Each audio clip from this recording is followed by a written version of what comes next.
नमस्कार दोस्तों, आप सभी का फिर से स्वागत है। आज के एपिसोड में हमारी चर्चा इस प्राइस एक्शन कोर्स के सबसे हॉट टॉपिक्स में से एक पर केंद्रित होगी। इसका सरल कारण यह है कि यह टॉपिक एक प्राइस एक्शन ट्रेडर को महत्वपूर्ण प्राइस लेवल्स की पहचान करने और एंट्री, टारगेट और स्टॉप लॉस पर निर्णय लेने में मदद करता है। सपोर्ट और रेजिस्टेंसेस कुछ महत्वपूर्ण फैक्टर्स में से एक है जो ट्रेडिंग में आपकी सक्सेस और फेलियर के बीच का अंतर हो सकता है। सपोर्ट और रेजिस्टेंस एक चार्ट पर विशिष्ट प्राइस लेवल्स हैं जो कि बाइंग या सेलिंग की अधिकतम लिक्विडिटी को आकर्षित करने की उम्मीद है। सपोर्ट एक ऐसा लेवल है जिस पर सेलर्स से अधिक बायर्स की अपेक्षा की जा सकती है। इसी तरह रेजिस्टेंस एक ऐसी प्राइस लेवल है जिस पर बायर्स की तुलना में अधिक सेलर्स की अपेक्षा की जा सकती है। जैसा कि नाम से पता चलता है, रेजिस्टेंस एक ऐसी चीज है जो कीमत को और बढ़ने से रोकती है। यह एक टेक्स्ट बुक डेफिनेशन है जिसे आप किसी भी स्टैंडर्ड ट्रेडिंग टेक्स्ट बुक में पा सकते हैं। आइए समझते हैं कि कुछ प्राइस लेवल्स इस तरह से व्यवहार क्यों करते हैं। हमने इस फैक्ट के बारे में बात की है कि शेयर बाजार डिमांड और सप्लाई पर चलता है। यह इस कॉन्सेप्ट के कारण है कि कुछ प्राइस लेवल्स एक बैरियर की तरह व्यवहार करते हैं और कुछ अन्य लेवल्स कीमतों के लिए बूस्टर की तरह काम करते हैं। आइए एक शेयर का उदाहरण लें जो 125 रुपये पर ट्रेड कर रहा है। मान लेते हैं कि कोई इंस्टीट्यूशन यह सोचती है कि स्टॉक आने वाली क्वार्टर्स में अच्छा प्रदर्शन करेगा, लेकिन स्टॉक का फेयर प्राइस 125 नहीं बल्कि 100 रुपये है। फेयर प्राइस प्राप्त करने के लिए वे बाजार को 100 रुपये तक नीचे ले जाते हैं, जहां वे धीरे धीरे और गुप्त रूप से अपना पोजीशन बिल्ड करते हैं। कीमत 100 रुपये के प्राइस लेवल का रिस्पेक्ट करने लगती है। यह लेवल जहां स्टॉक की डिमांड पूरी होती है और जहां से कीमतें बढ़ना शुरू हो जाती हैं, इसे सपोर्ट लेवल कहलाता है। सपोर्ट लेवल को उस प्राइस लेवल के रूप में भी देखा जा सकता है जो कीमतों को और नीचे गिरने से रोकता है। यह एक ऐसा एरिया भी है जहां बड़े बायर स्टॉक को खरीदेंगे। सपोर्ट लेवल पर बड़ी संख्या में बाय ऑर्डर्स दिए जाने और इन सभी ऑर्डर्स का मैच करने के लिए सेलर्स की कमी के कारण कीमतें सपोर्ट लेवल से ऊपर बढ़ने लगती हैं। एक प्राइस लेवल को सपोर्ट लेवल तब कहा जाता है जब यह करंट मार्केट प्राइस से नीचे फॉर्म होता है। इसी उदाहरण के साथ आगे बढ़ते हैं। कुछ ही महीनों के बाद कीमत 100 से 200 रुपये तक बढ़ गई। यह तब होता है जब इंस्टीट्यूशंस प्रॉफिट कमाने के लिए अपनी पोजीशंस को स्क्वायर ऑफ करने या स्टॉक बेचने के बारे में सोचते हैं। वे ऐसा इस तरह करते हैं कि बड़ी संख्या में छोटे सेल ऑर्डर्स देते हैं ताकि सप्लाई डिमांड को पूरा कर सके, या वे यह सुनिश्चित करते हैं कि जिस कीमत पर वे बेचना चाहते हैं उसी कीमत पर पर्याप्त बाय ऑर्डर्स हों ताकि प्रॉफिट्स कम ना हो। इन प्राइस लेवल्स ऐसा लगता है कि यह कीमतों को बढ़ने से रोक रहा है, तो यह लेवल एक रेजिस्टेंस लेवल है। इस प्राइस लेवल्स में सेल ऑर्डर्स की संख्या बाय ऑर्डर्स की संख्या से अधिक है या सप्लाई डिमांड से अधिक है, जिसके कारण कीमतें इस लेवल से गिरना शुरू हो जाएंगी। एक प्राइस लेवल को एक रेजिस्टेंस लेवल तब कहा जाता है जब यह करंट मार्केट प्राइस से ऊपर फॉर्म होता है। किसी भी टाइम फ्रेम में काम करने वाले एक ट्रेडर को इंपॉर्टेंट प्राइस लेवल्स का पता लगाना महत्वपूर्ण है जहां कुछ प्राइस एक्शन हुई थी। महत्वपूर्ण प्राइस लेवल्स की पहचान करने के लिए आप प्राइस एक्शन टेक्निक का उपयोग करके अधिक सफल ट्रेड कर सकते हैं। आइए जानें कि एक सिंपल 4 स्टेप प्रोसेस द्वारा हमारे चार्ट में सपोर्ट और रेजिस्टेंस कैसे ड्रॉ करें। ये 4 स्टेप्स इस प्रकार हैं। डेटा पॉइंट्स को लोड करना और चार्ट को जूम आउट करना, ऑब्वियस प्राइस एक्शन जोन्स की पहचान करना, इन प्राइस जोन्स को अलाइन करना और अंत में एक हॉरिजॉन्टल लाइन बनाना। अब हम इन स्टेप्स पर अधिक विस्तार से डिस्कस कर सकते हैं। स्टेप 1, डेटा पॉइंट्स को लोड करना और चार्ट्स को जूम आउट करना है। ट्रेडिंग के लिए अपनी पसंदीदा टाइम फ्रेम चुनने के बाद आपको चार्ट को जूम आउट करना होगा। ऐसा इसलिए है क्योंकि आप बड़ी पिक्चर देखना चाहते हैं। एक बार जब आप बड़ी पिक्चर देख सकते हैं तो यह आपकी आंखों के लिए और अधिक स्पष्ट है कि आपको किन महत्वपूर्ण लेवल्स पर ध्यान देना चाहिए। यदि उद्देश्य इंट्राडे ट्रेडिंग के लिए शॉर्ट टर्म सपोर्ट और रेजिस्टेंस लेवल्स की पहचान करना है तो आपको कम से कम 3 से 6 महीने के डेटा पॉइंट्स लोड करने होंगे। और यदि आप स्विंग या पोजिशनल ट्रेडिंग के लिए लॉन्ग टर्म सपोर्ट और रेजिस्टेंस की पहचान करना चाहते हैं तो कम से कम 12 से 18 महीने के डेटा पॉइंट्स लोड करें। जब आप अधिक डेटा पॉइंट्स लोड करते हैं तो चार्ट अधिक कंप्रेस्ड दिखाई देता है। दूसरा स्टेप, कम से कम 3 प्राइस एक्शन जोन्स की पहचान करना है। एक प्राइस एक्शन जोन को चार्ट्स पर स्टिकी पॉइंट्स के रूप में दर्शाया जा सकता है। ऐसा इसलिए है क्योंकि यह लेवल्स आंखों में चिपक जाता है या आपकी आंखों को आसानी से दिखाई देता है। तो अगर लेवल स्टैंड आउट करता है तो स्तर मायने रखता है या यह इम्पोर्टेंट लेवल है, लेकिन अगर आप अपनी आंखों पर संदेह कर रहे हैं और पूछ रहे हैं कि क्या यह एक स्तर है या नहीं, फिर इसे नजरअंदाज करना ही बेहतर है, क्योंकि यह एक महत्वपूर्ण लेवल नहीं है। आप एक इम्पोर्टेंट लेवल की पहचान कर सकते हैं जब कीमत फॉलोइंग सिचुएशंस में से कम एक बिहेवियर प्रदर्शित करती है। यानी नंबर 1, अगर कीमत एक शॉर्ट टर्म मूव के बाद आगे बढ़ने से हिचकिचाती है, और नंबर 2, अगर कीमत एक शॉर्ट डाउन मूव के बाद और नीचे जाने से हिचकिचाती है। और अंत में नंबर 3 तब होता है जब एक विशेष प्राइस पॉइंट्स पर शार्प रिवर्सल्स होता है। प्राइस एक्शन जोन्स की पहचान करने के ये कुछ तरीके हैं। अब तीसरा स्टेप पर चलते हैं। यह प्राइस एक्शन जोन्स को अलाइन करना है। जब आप 12 महीने के चार्ट को देखते हैं तो जिस मेथड पर हमने अभी चर्चा की है उसके द्वारा कई प्राइस एक्शन जोन्स की पहचान करना आम बात है, लेकिन हमें इन सभी प्राइस लेवल्स को ट्रैक करने की आवश्यकता नहीं है।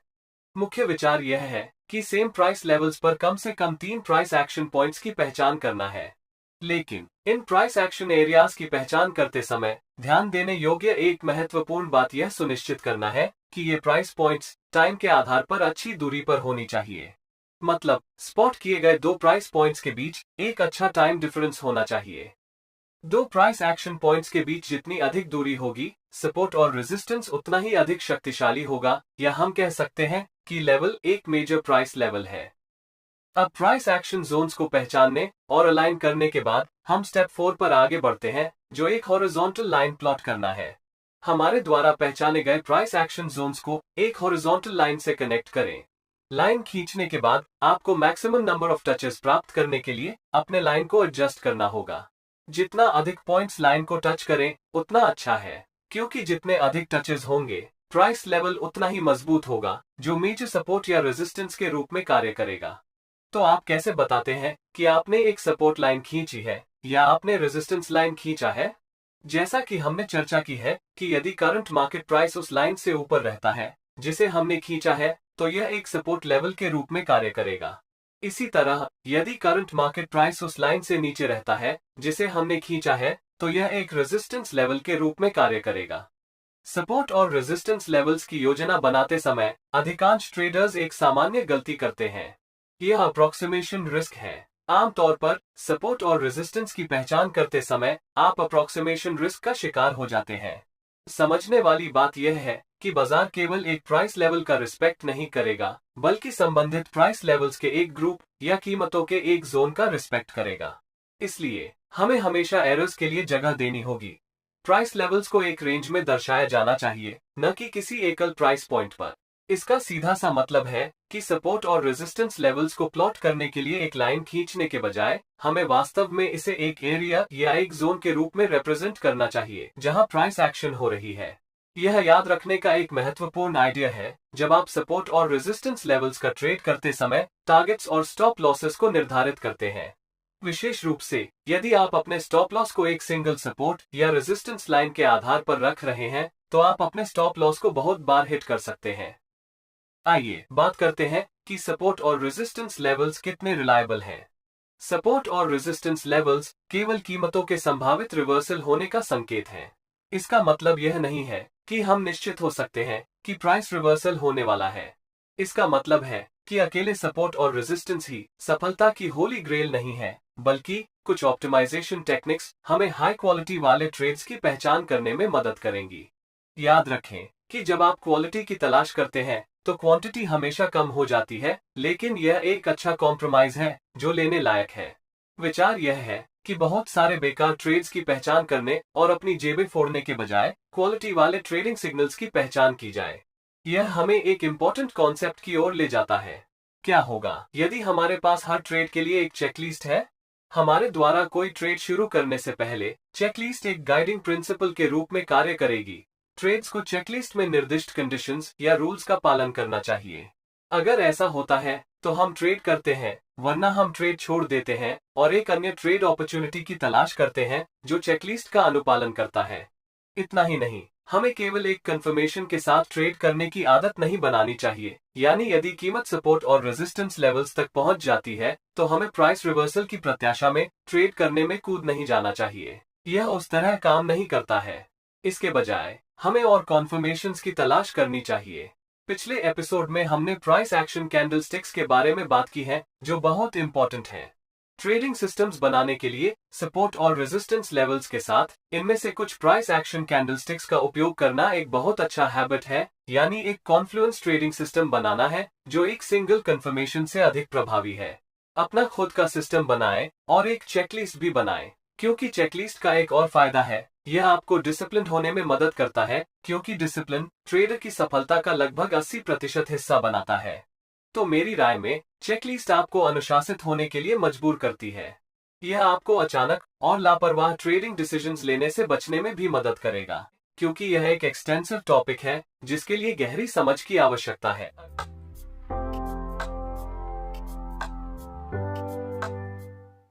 हम सपोर्ट और रेजिस्टेंस लेवल्स के हाई कॉन्सेप्ट्स की तलाश में एक कदम और आगे बढ़ेंगे। हम सीखेंगे कि यह कैसे निर्धारित किया जाए कि कोई लेवल्स टूटेगा या नहीं, और यह भी चर्चा करेगा कि सपोर्ट और रेजिस्टेंस का उपयोग करके ट्रेडिंग कैसे करें, यानी अगर हमें ब्रेकआउट्स का ट्रेड करना चाहिए या हमें रिवर्सल्स का ट्रेड करना चाहिए। और अंत में हम उन ट्रेड्स को खोजना सीखेंगे जिन्हें अन्य ट्रेडर्स नोटिस करने में विफल रहते हैं। आइए तुरंत शुरू करें। पहला और सबसे महत्वपूर्ण सवाल यह है कि कैसे पहचानें कि कोई सपोर्ट या रेजिस्टेंस लेवल कब टूटेगा।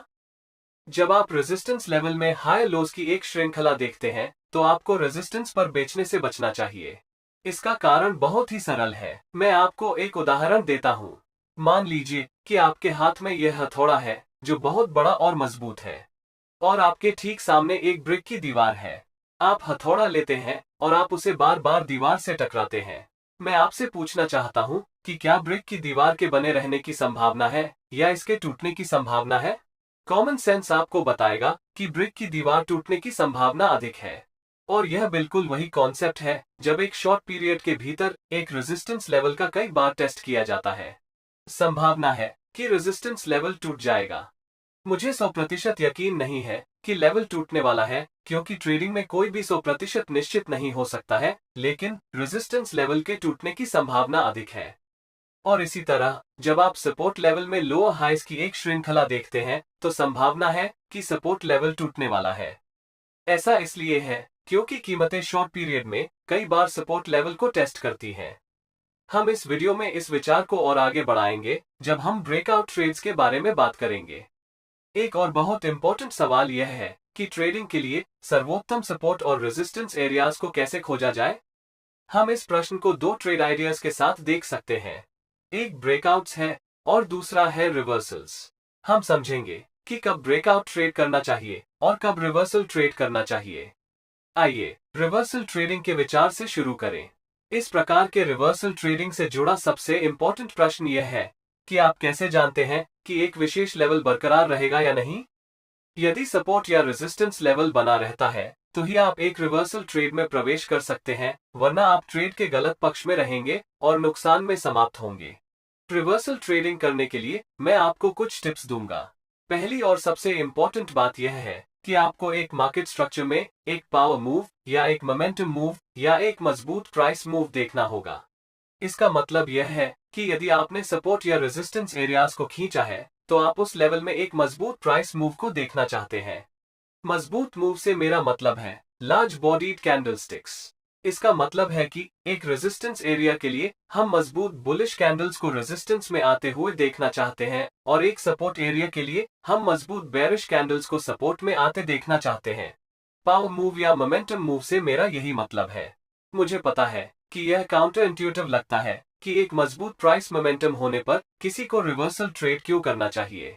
यानी जब रेजिस्टेंस लेवल में इतनी स्ट्रॉन्ग बुलिश मोमेंटम है, तो आप क्यों बेचना चाहते हैं, और जब सपोर्ट लेवल में इतनी मजबूत बेरिश मोमेंटम है, तो आप क्यों खरीदना चाहते हैं।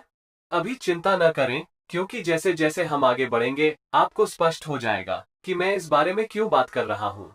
ध्यान रखने वाली दूसरी बात यह है कि आपको एक एरिया ऑफ वैल्यू से, यानी सपोर्ट या रेजिस्टेंस लेवल से स्ट्रॉन्ग प्राइस रिजेक्शन देखनी चाहिए। यह प्राइस रिजेक्शन पिन बार के रूप में हो सकती है। पिन बार एक शूटिंग स्टार, हैमर आदि हो सकता है। विचार एक लॉन्ग विक्ड कैंडल को देखने का है जो इंगित करता है कि प्राइस उस एरिया ऑफ वैल्यू से रिजेक्ट हो जाता है, जिसे हम देख रहे हैं। आइए इसे रेजिस्टेंस के मामले में समझते हैं। एक बड़ी बुलिश कैंडलस्टिक रेजिस्टेंस लेवल में आती है और वो अचानक रिजेक्ट हो जाती है। प्राइस रिजेक्शन जितनी मजबूत होगी, ट्रेड उतना अच्छा होगा। ठीक यही आप देखना चाहते हैं। आइए इस आइडिया को थोड़ा और गहराई से समझते हैं। इनिशियली मैंने मेंशन किया है कि हमें सपोर्ट या रेजिस्टेंस के एरियाज में एक मजबूत मोमेंटम मूव या पावर मूव को देखने की जरूरत है। पहले मैं समझाता हूं कि आप सपोर्ट या रेजिस्टेंस लेवल्स पर लार्ज बॉडीड कैंडलस्टिक्स को क्यों देखना चाहते हैं। मान लीजिए कि जब आप रेजिस्टेंस एरिया को देखते हैं और जब आप उस रेजिस्टेंस लेवल पर एक मजबूत प्राइस मूव देखते हैं, इस पॉइंट पर अपने आप से पूछें कि वास्तव में रेजिस्टेंस लेवल क्या है। पिछले वीडियो में हमने डिस्कस की थी कि एक रेजिस्टेंस एक प्राइस लेवल है जो मार्केट प्राइसेस को ऊपर बढ़ने से रोकता है, या बस यह एक ऐसा लेवल है जहां सप्लाई अधिक होती है।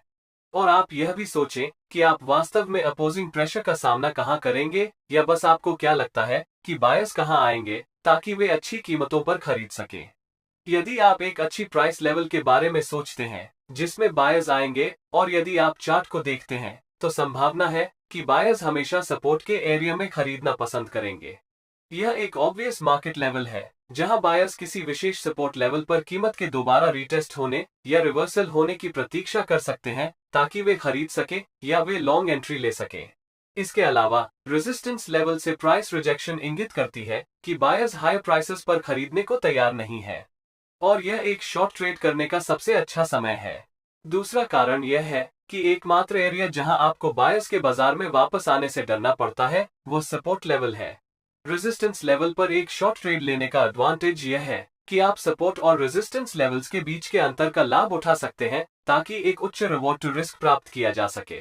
हालांकि क्या होगा यदि आपको एक विशेष लेवल पर एक मजबूत प्राइस मूव या प्राइस मोमेंटम नहीं मिली है।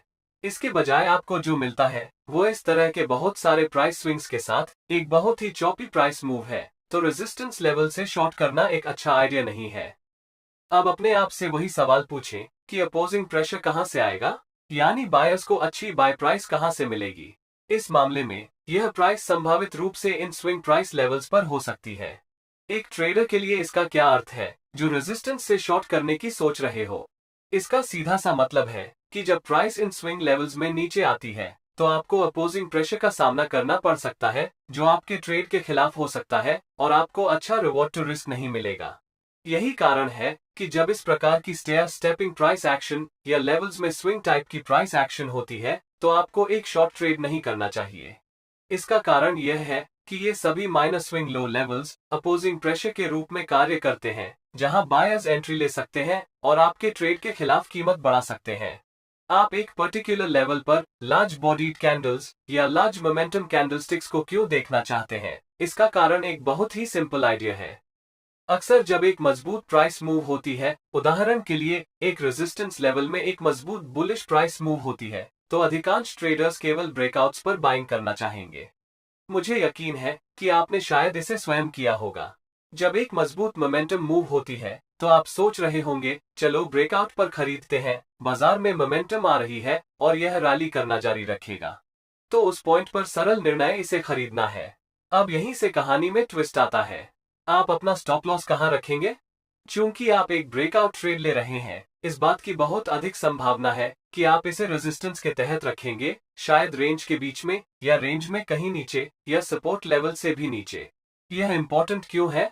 इसका मतलब यह है कि यदि ब्रेकआउट फेल हो जाता है तो यह स्टॉप लॉस ऑर्डर के इन सभी क्लस्टर्स को हिट करने जा रहा है जिन्हें रेजिस्टेंस लेवल्स के तहत रखा गया है। और अगर ध्यान दें तो स्टॉप लॉस ऑर्डर्स के ये क्लस्टर्स क्या हैं जो रेजिस्टेंस लेवल के नीचे वेट कर रहे हैं?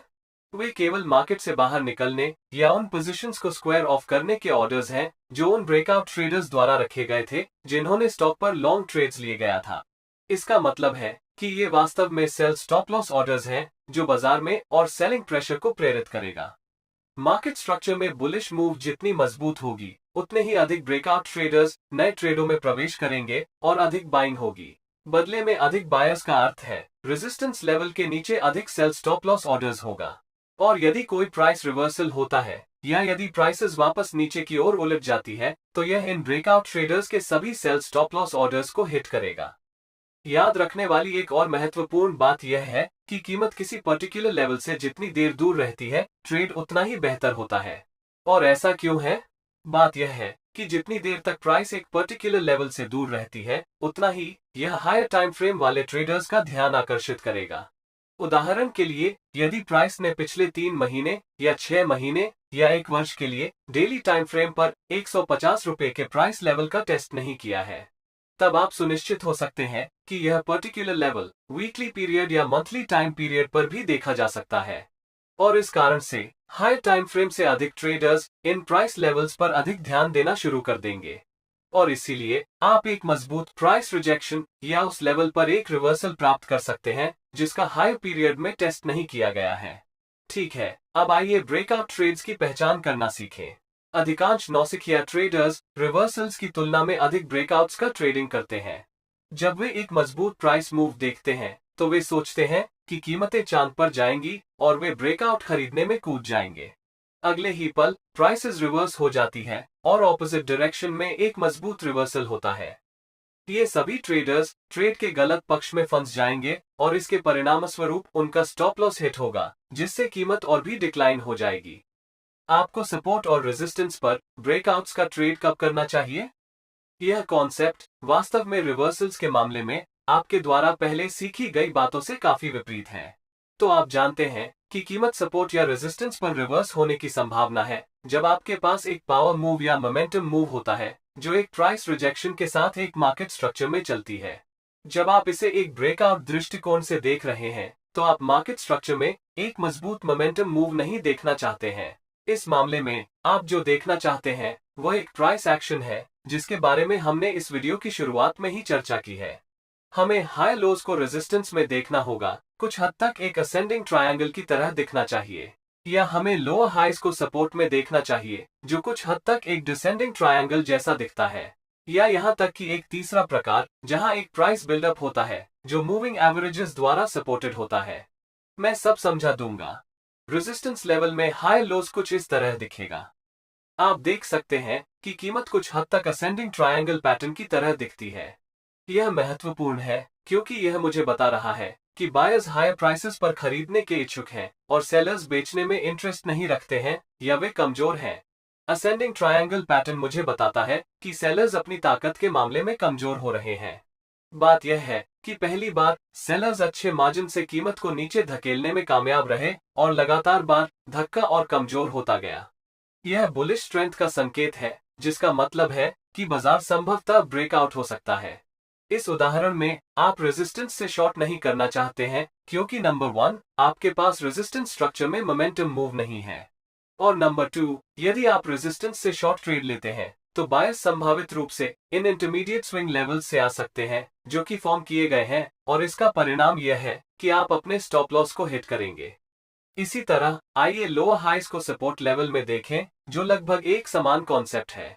यह मुझे बताता है कि सेलर्स नियंत्रण ले रहे हैं और वे और भी लोअर प्राइसेस पर बेचने को तैयार हैं। यदि हम इसे प्राइस एक्शन के दृष्टिकोण से देखते हैं तो यह आपको बता रहा है कि बायर्स भी कमजोर हो रहे हैं, क्योंकि यह एक ऐसी स्थिति है जहां खरीदार मुश्किल से कीमत को ऊपर की ओर धकेलते हैं और अगले स्विंग्स के दौरान प्राइसेस पिछले स्विंग हाइज के संबंध में लोअर क्लोज हो जाती है, क्योंकि बायर्स इसे और अधिक धक्का देने में सक्षम नहीं थे। पिछले मामले की तरह आपको इस स्थिति में लॉन्ग ट्रेड्स नहीं करना चाहिए क्योंकि सेलर्स डोमिनेंट हैं और इस बात की अधिक संभावना है कि बाजार नीचे गिरेगा। और यदि आप लॉन्ग पोजीशन लेके चलते हैं तो असेंडिंग ट्रायंगल के फॉर्मेशन के दौरान स्विंग लेवल्स बनते हैं जहां सेलर्स संभावित रूप से आ सकते हैं, और इसका परिणाम यह होगा कि आप अपने स्टॉप लॉस को हिट कर देंगे। आप देख सकते हैं कि प्राइस एक्शन वास्तव में काफी दिलचस्प है, जहां एक पक्ष मजबूत होता जा रहा है जबकि दूसरा पक्ष कमजोर होता जा रहा है। अब आइए तीसरे टाइप की चर्चा करें, जहां एक बिल्डअप को मूविंग एवरेजेस द्वारा सपोर्ट किया जाता है। इस मामले में प्राइस एक प्रमुख रेजिस्टेंस या सपोर्ट लेवल पर आ सकती है और कीमत वहां कंसोलिडेट होती है। यदि आप 20 पीरियड या 50 पीरियड की मूविंग एवरेजेस चार्ट में लाते हैं तो आप देख सकते हैं कि मूविंग एवरेजेस प्राइस का सपोर्ट कर सकती है और रेजिस्टेंस के रूप में भी कार्य कर सकती है। ऐसा लगता है कि बाजार वास्तव में मूविंग एवरेजेस का रिस्पेक्ट कर रहा है और यह ब्रेकआउट के लिए तैयार हो रहा है। इसलिए यदि आप बिल्डअप या माइनर कंसोलिडेशन पाते हैं जब कीमत सपोर्ट या रेजिस्टेंस लेवल्स तक पहुंच जाती है, तो यह हमेशा एक संकेत होता है कि कीमत ब्रेकआउट या ब्रेकडाउन होने वाली है। आइए अब अंतिम प्रश्न पर चलते हैं। सपोर्ट और रेजिस्टेंस ट्रेडिंग के अपॉर्चुनिटीज कैसे प्राप्त करें, जिन पर अधिकांश ट्रेडर्स का ध्यान नहीं जाता है। यह बहुत सरल कॉन्सेप्ट है। यदि आप एक ट्रेडर हैं जिसकी trade entry daily time frame पर है, तो आपको वीकली टाइम फ्रेम की तरह एक हायर टाइम फ्रेम तक जाना होगा और एक बिल्डअप या टाइट कंसोलिडेशन की तलाश करनी होगी। क्योंकि जब हायर टाइम फ्रेम एक टाइट कंसोलिडेशन बना रही है, तो संभावना है कि आप डेली टाइम फ्रेम की तरह लोअर टाइम फ्रेम पर सपोर्ट रेजिस्टेंस ट्रेडिंग के अवसर पा सकेंगे। एक और उदाहरण लेते हैं। यदि आपकी ट्रेडिंग टाइम फ्रेम 1 घंटे की टाइम पीरियड है, तो आपको डेली टाइम फ्रेम जैसे हाई टाइम फ्रेम पर बिल्डअप की तलाश करनी चाहिए। और यदि आप डेली टाइम फ्रेम पर एक टाइट कंसोलिडेशन का स्पॉट करते हैं, तो 1 घंटे की टाइम फ्रेम पर आपको सपोर्ट और रेजिस्टेंस ट्रेडिंग के अवसर खोजने में सक्षम होना चाहिए। यह एक बहुत अच्छी टेक्निक है जिसका उपयोग आप बाजार में सपोर्ट और रेजिस्टेंस ट्रेडिंग के अवसरों को खोजने के लिए कर सकते हैं। आप 15 मिनट या 5 मिनट की टाइम फ्रेम्स जैसे लोअर टाइम फ्रेम्स का भी उपयोग कर सकते हैं। ध्यान रखने वाली एकमात्र बात यह है कि उचित रूप से एक हायर टाइम फ्रेम का चयन करें और एक हायर टाइम फ्रेम पर एक टाइट कंसोलिडेशन खोजें, ताकि आप लोअर टाइम फ्रेम में सपोर्ट और रेजिस्टेंस ट्रेडिंग के अवसर पा सकें। अब इस वीडियो के लिए बस इतना ही। मुझे आशा है कि अब आपको सपोर्ट और रेजिस्टेंस के बारे में अच्छी क्लैरिटी है और अब आप इन 2 वीडियो से सपोर्ट और रेजिस्टेंस ट्रेडिंग के बारे में भी जानते हैं। दोस्तों, आज के लिए बस इतना ही। अगर आपने आज कुछ नया सीखा है, तो कृपया इस वीडियो को लाइक करें और अपकमिंग कोर्सेज के लिए चैनल को सब्सक्राइब करें।